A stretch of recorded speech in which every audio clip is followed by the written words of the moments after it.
Le groupe CRCE, vous l'aurez compris, votera contre ce texte. Nous avons donné beaucoup d'arguments.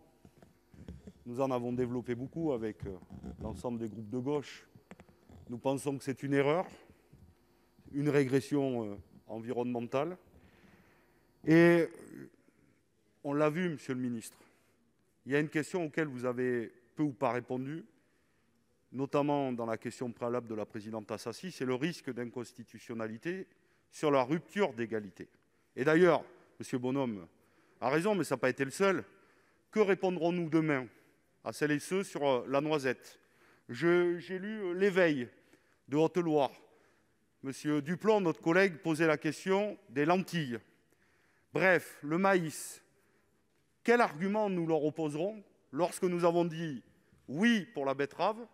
Pourquoi alors demain, lorsque les producteurs de noisettes, de maïs, de lentilles vertes vous diront on a besoin des néonicotinoïdes, quel argument juridique et politique nous opposerons pour leur dire non?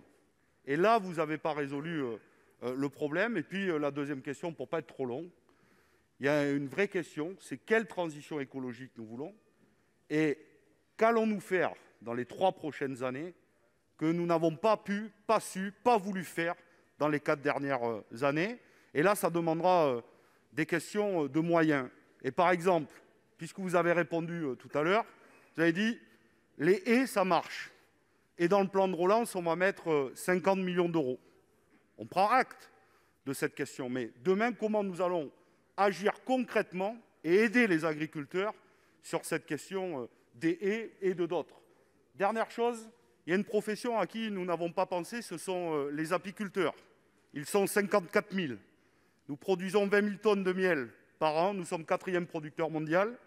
Et je voulais le dire à mes collègues, les abeilles, elles ne choisissent pas les parcelles. Elles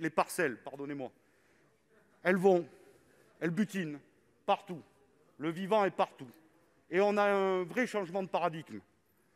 Parce que tout est en interdépendance. Et si nous pensons que si une parcelle est traitée au phytosanitaire et d'autres non, l'abeille, elle ne fait pas le choix. Et donc, c'est une régression et une question mortelle pour nos abeilles. Et donc là, une réponse qu'il faudra inventer, mais elle est vôtre, puisque c'est votre choix, et ça ne sera pas le nôtre.